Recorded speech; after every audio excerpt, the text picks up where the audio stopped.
Hello and welcome back to the channel. तो fifth semester के exam आपके finish हो चुके हैं। जल्दी आपका रिजल्ट आ जाएगा। जिनका क्लियर हो जाएगा अच्छी बात है, जिनका क्लियर नहीं हो पाएगा, कोई बैक वगैरह आ जाएगी एक सब्जेक्ट में, तो उनका भी क्लियर हो जाएगा। बस इंपॉर्टेंट क्वेश्चंस पे आपको ध्यान रखना है। तो फिफ्थ सेमेस्टर को हम साइड करते हैं, शुरुआत करेंगे सिक्स सेमेस्टर की। ये सेमेस्टर आपके लिए बहुत ज़्यादा इंपॉर्टेंट होने वाला है और ये थोड़ा डिफिकल्ट भी रहेगा। जिन लोगों की बैक लगती है ये किसी न किसी सब्जेक्ट में, तो यहाँ पे भी चांसेस रहेंगे उनके, तो उसके बारे में भी हम डिस्कस करेंगे कि कौन कौन से सब्जेक्ट यहाँ पे आपके लिए डिफिकल्ट होने वाले हैं। तो बेसिकली इस वीडियो में हम तीन चीज़ों को कवर करेंगे। पहला कि ये कि कौन कौन से सब्जेक्ट हैं, कौन कौन से आपके प्रैक्टिकल है, एंड सेकंड ये कि यहाँ पे डिफिकल्टी लेवल क्या होने वाला है, कौन सा सब्जेक्ट आपको दिमाग को थकाने वाला है, तो उसके बारे में भी हम डिस्कस करेंगे। एंड देन सबसे लास्ट में हम बात करेंगे आपको स्ट्रेटेजी क्या रखनी है, यानी आपको कैसे पढ़ाई करनी है ताकि बैक लगने के जो चांसेज है वो कम रहे। तो ये बेसिकली हम तीन चीज़ों को कवर करेंगे। यहाँ पे वीडियो में मैं आपको कुछ चीज़ें और क्लियर कर देता हूँ। जैसे हम उन चीज़ों को नहीं देखेंगे इस वीडियो में, जैसे कि आपके सब्जेक्ट में आपको कितने नंबर मिलते हैं, आपके प्रैक्टिकल्स में कितने नंबर होते हैं, इसके अलावा सेशनल में आपको कितने नंबर मिलते हैं, पास कितने नंबर पे होते हैं, तो वो सारी चीज़ों को हम यहाँ पे कवर नहीं करेंगे। तो जैसा कि आप फर्स्ट सेमेस्टर से सिक्स सेमेस्टर में आ चुके हैं, तो ये चीज़ें आपको ऑलरेडी पता होंगी सारी की सारी चीज़ें, तो इन्हें हम जो इस वीडियो में नहीं देखेंगे। हम सीधे चलेंगे इंट्रोडक्शन पार्ट की तरफ। कौन कौन से सब्जेक्ट हैं, क्या प्रैक्टिकल्स होने वाले हैं, सब्जेक्ट के यहाँ पे हम ब्रीफ इंट्रोडक्शन देखेंगे। और ये इंट्रोडक्शन वाला जो पार्ट है वो हम इसी में कवर कर लेंगे। ब्रीफ में मैं आपको समझा दूंगा कौन से सब्जेक्ट में आपको क्या पढ़ना है, क्योंकि अब जो हमारा नेक्स्ट वीडियो आएगा तो उसमें हम डायरेक्ट लेक्चर से स्टार्ट करेंगे, ना कि हम पहले इंट्रोडक्शन पार्ट कवर करेंगे। सीधे लेक्चर से स्टार्ट करेंगे यूनिट 1 से। तो इंट्रोडक्शन में आपको यहीं पे करा दूंगा, इससे हमारा टाइम बचेगा। और जो सिलेबस है वो थोड़ा हम जल्दी कवर करने की कोशिश करेंगे, क्योंकि इसमें काफ़ी ज़्यादा वास्ट सिलेबस है, बहुत ज़्यादा इसमें लेंथी सिलेबस है, तो कंप्लीट करना सही टाइम पे मुश्किल है। तो हम क्या है, ज़्यादा टाइम वेस्ट नहीं करेंगे, ब्रीफ इंट्रोडक्शन यहीं पे देख लेंगे और नेक्स्ट वीडियो से सीधा हम जो है सब्जेक्ट के फर्स्ट टॉपिक से स्टार्ट करेंगे। चलिए तो वीडियो को स्टार्ट करते हैं। सबसे पहले हम देखेंगे कि कौन कौन से आपके सब्जेक्ट हैं। तो बेसिकली जैसा कि आपको पता है कि थ्योरी और प्रैक्टिकल दो चीज़ें आपकी होती हैं। सबसे पहले सब्जेक्ट्स के बारे में डिस्कस करते हैं। सब्जेक्ट आपके टोटल इसमें 6 रहेंगे और इसमें दो सब्जेक्ट ऐसे हैं जिन्हें आप ऑलरेडी जानते हैं, एक तो मेडिसिनल केमिस्ट्री थर्ड और एक फार्माकोलॉजी थर्ड। क्योंकि इससे प्रीवियस जो सेमेस्टर्स थे ना, तो उसमें आपने मेडिसिनल केमिस्ट्री का पार्ट 1 और पार्ट 2 आपने देख लिया होगा, फार्माकोलॉजी का भी आपने पार्ट 1 पार्ट 2 देख लिया होगा। सिक्स सेमेस्टर में हम इनका थर्ड पार्ट जो है देखने वाले हैं। तो इन दोनों सब्जेक्ट से आप ऑलरेडी जो है वाकिफ है, आप जानते हैं इनमें आपको क्या पढ़ना है, फिर भी मैं आपको बता दूंगा। प्रॉब्लम ये दोनों सब्जेक्ट नहीं है, आपको जो है इसमें 4 और नए सब्जेक्ट देखने को मिलेंगे, तो प्रॉब्लम आपके लिए वो थोड़ा क्रिएट कर सकते हैं। तो उनके बारे में भी थोड़ा डिस्कस कर लेते हैं। यहाँ पे हमारा जो थर्ड जो नया सब्जेक्ट है वो है हमारा हर्बल ड्रग टेक्नोलॉजी, और हमारा जो नेक्स्ट सब्जेक्ट है वो हमारा pharmaceutical biotechnology, bio pharmaceutical and pharmacokinetics, and इसके अलावा सबसे लास्ट है फार्मास्यूटिकल क्वालिटी एश्योरेंस। टोटल यहाँ पे हमारे 6 सब्जेक्ट है, जिसमें से आप 2 आप ऑलरेडी पढ़ते आ रहे हो, medicinal chemistry and pharmacology. 4 subject आपके लिए नए होने वाले हैं बिल्कुल।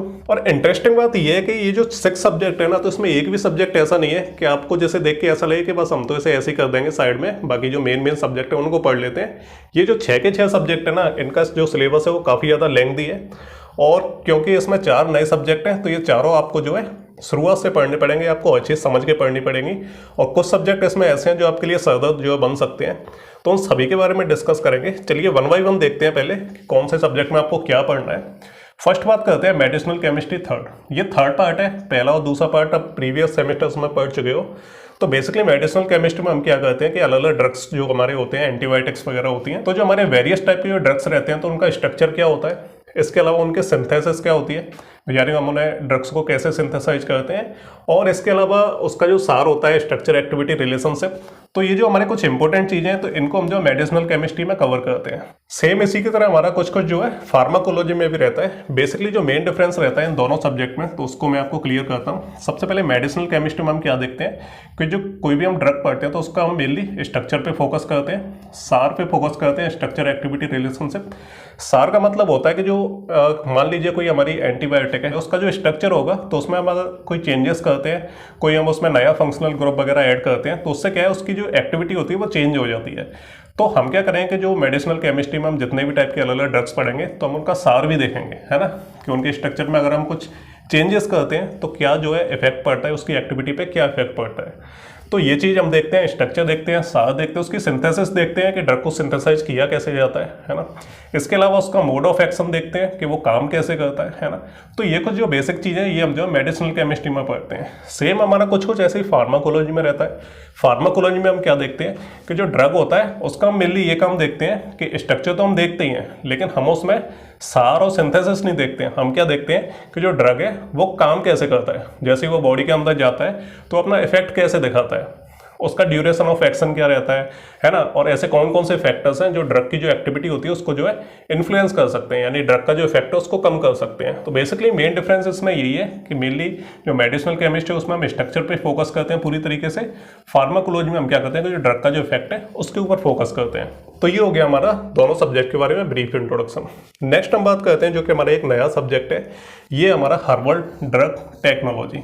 ओके, तो इस सब्जेक्ट में हम क्या देखते हैं कि जो वेरियस टाइप के हमारे हर्ब्स रहते हैं, यानी जो प्लांट्स रहते हैं, जो मेडिसिनल प्लांट्स रहते हैं, तो उनसे हम जो है किस तरीके से नए नए जो फार्मास्यूटिकल प्रोडक्ट्स हैं उनको हम बना सकते हैं।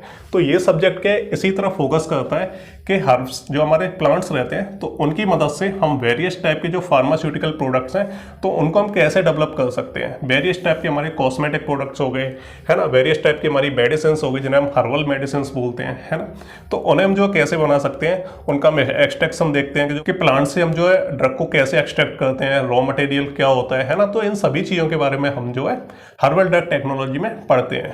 ये आपका थ्योरेटिकल सब्जेक्ट है, इसके बारे में और थोड़ा मैं अभी आपको बताऊंगा।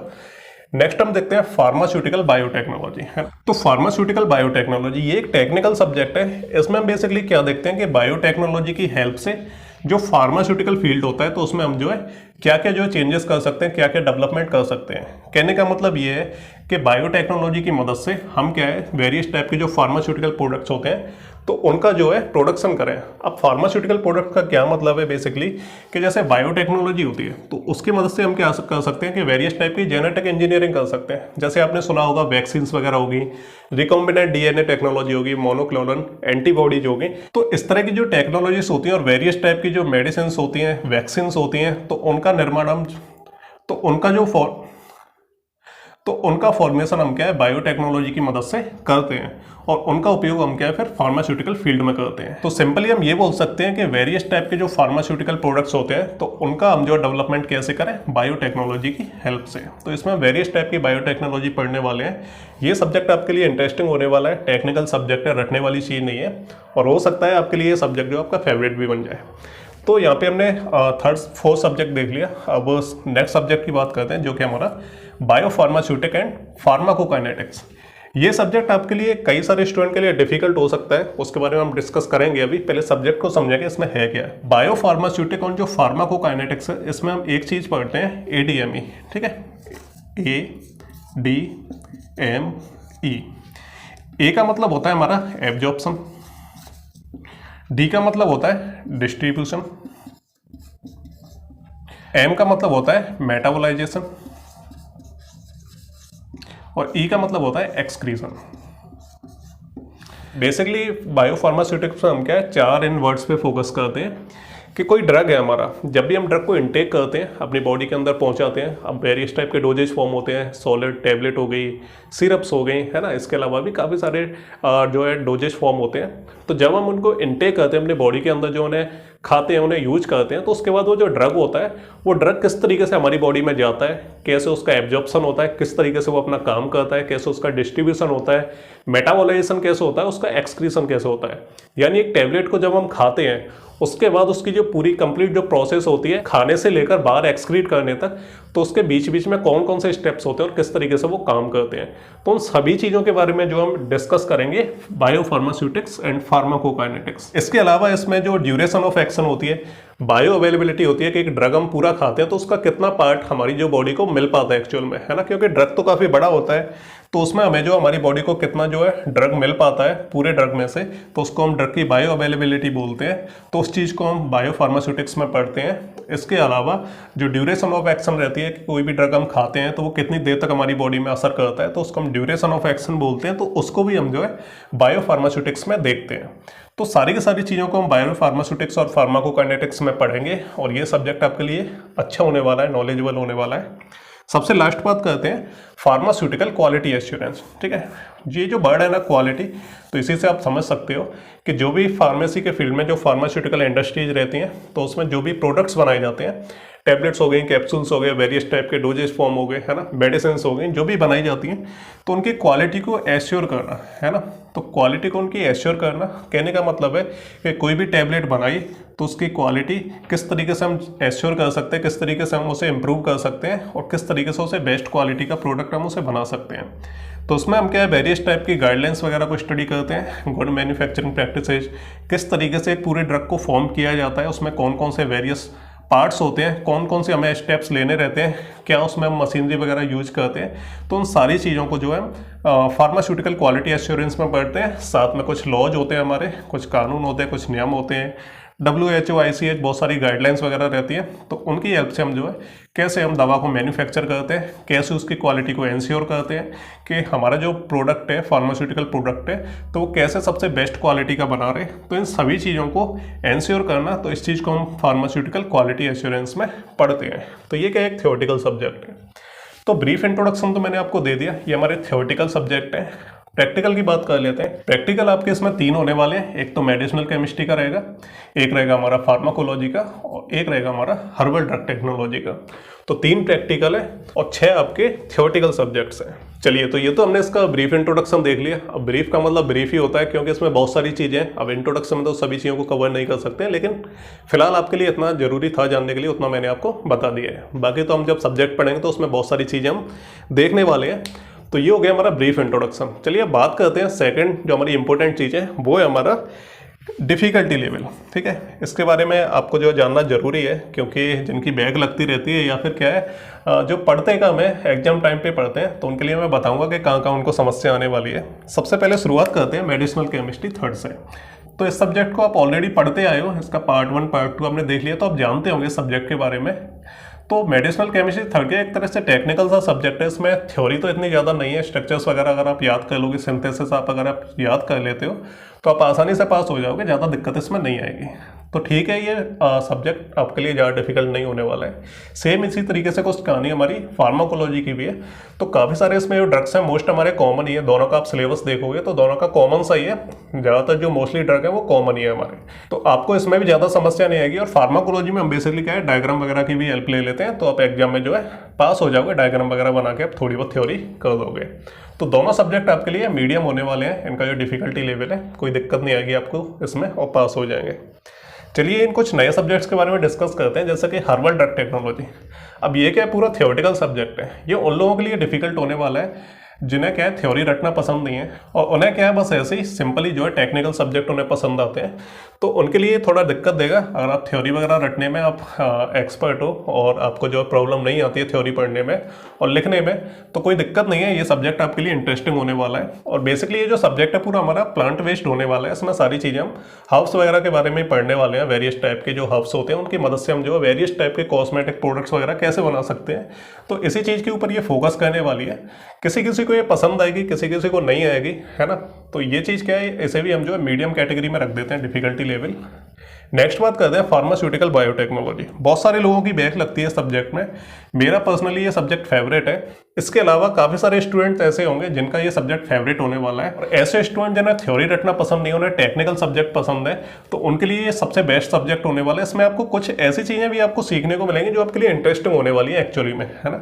कि जो बायोटेक्नोलॉजी की मदद से हम कैसे जो है जेनेटिक इंजीनियरिंग करके हम वेरियस टाइप के फार्मास्यूटिकल प्रोडक्ट्स बना सकते हैं। तो जब आप ये सारी चीज़ें पढ़ोगे ना तो आपको अलग ही मजा आने वाला है सब्जेक्ट में। और नेक्स्ट हमारा जो डिफिकल्ट सब्जेक्ट है वो हमारा बायो फार्मास्यूटिक एंड फार्माकोकाइनेटिक्स। ठीक है, तो ये सब्जेक्ट आपके लिए एक्चुअल में डिफिकल्ट होने वाला है। काफ़ी सारे लोगों की इसमें बैग लगती है, लेकिन प्रॉब्लम क्रिएट करने वाला सब्जेक्ट है ये, क्योंकि मैंने आपको 4 सब्जेक्ट बता दिए, चारों का जो लेवल है, जो डिफिकल्टी लेवल है वो मीडियम है। लेकिन अगर मैं हार्ड में रखना चाहूँगा तो मैं इसी सब्जेक्ट को रखना चाहूँगा, बायो फार्मास्यूटिक्स एंड फार्माकोकाइनेटिक्स। तो ये आपके लिए डिफिकल्टी क्रिएट करेगा। ये सब्जेक्ट आपका टेक्निकल भी है और थियोरेटिकल भी है। तो ये क्या है बहुत ज़्यादा दिक्कत आपके लिए क्रिएट कर रहा है। और आपने इसे ढंग से नहीं पढ़ा, है ना, ढंग से आपने इसके कॉन्सेप्ट को नहीं समझा, तो आपके समझ में नहीं आया कि एग्जाम में लिख के क्या आना है ना। इसलिए इस सब्जेक्ट पे आपको ध्यान देना है, फोकस करना है। नेक्स्ट सबसे लास्ट सब्जेक्ट की बात करते हैं, फार्मास्यूटिकल क्वालिटी एश्योरेंस। पूरा थियोरेटिकल सब्जेक्ट है आपका, बिल्कुल आपको इसमें कुछ भी ऐसी चीज़ नहीं है कि आप बस ऐसे करके आ जाओगे। पूरा थियोरेटिकल सब्जेक्ट है, सारी थ्योरी भरी पड़ी है इसमें, बहुत सारे इसमें रूल्स रेगुलेशंस हैं, स्टेप्स हैं कैसे फार्मास्यूटिकल प्रोडक्ट को डेवलप किया जाता है, बहुत सारी रूल्स रेगुलेशंस ही है। सारा का सारा हमारा थ्योरेटिकल सब्जेक्ट है।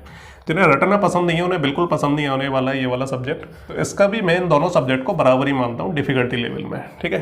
तो ये हो गया हमारा डिफिकल्टी लेवल वाला सिस्टम। चलिए, तो मैंने आपको डिफिकल्टी लेवल बता दिया, मैं आपके लिए क्या कर सकता हूँ इस डिफिकल्टी लेवल को कम करने के लिए। तो ये जो 6 के 6 सब्जेक्ट है इनको मैं आपको पढ़ाऊँगा बहुत ही आसान लैंग्वेज में।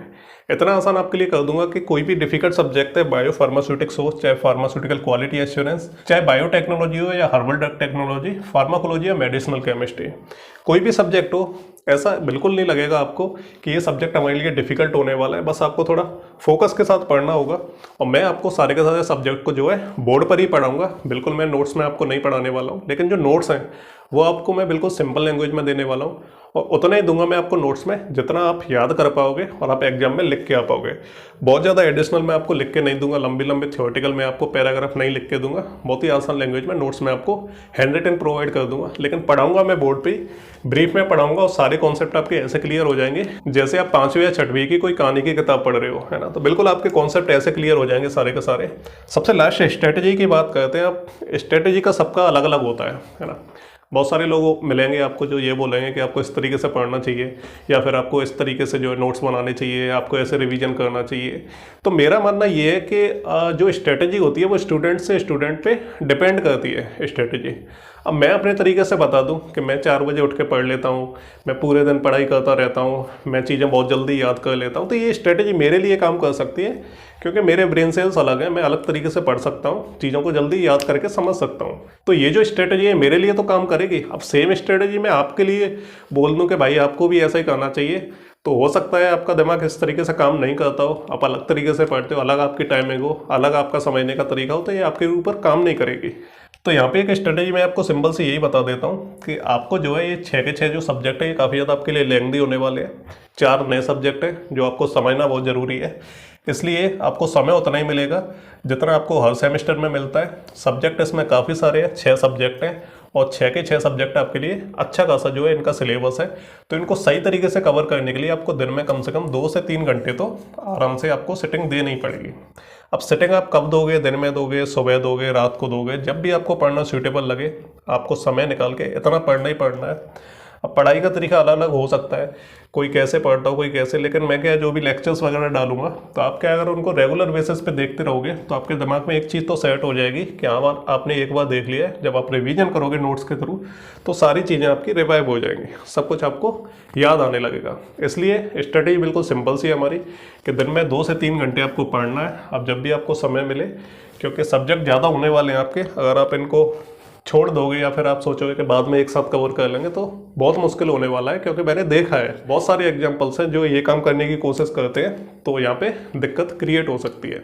इसलिए बस आपको दिन में पढ़ना है, सिंपल सी यही स्ट्रेटजी है। और बाकी जो मेरी तरफ से हो पाएगा, जो भी हेल्प हो पाएगी तो मैं आपकी करूंगा, है ना। जितना सिंपल हो पाएगा उतना सिंपल पढ़ाऊंगा, hand written notes, important questions वगैरह जो भी चीज़ें हम तक आपको देने की कोशिश करूंगा, सारी की सारी चीज़ें। नोट्स हमारे हैंड रिटन रहेंगे और बिल्कुल सिंपल रहेंगे, कोई दिक्कत आपको नहीं आने वाली है उसमें।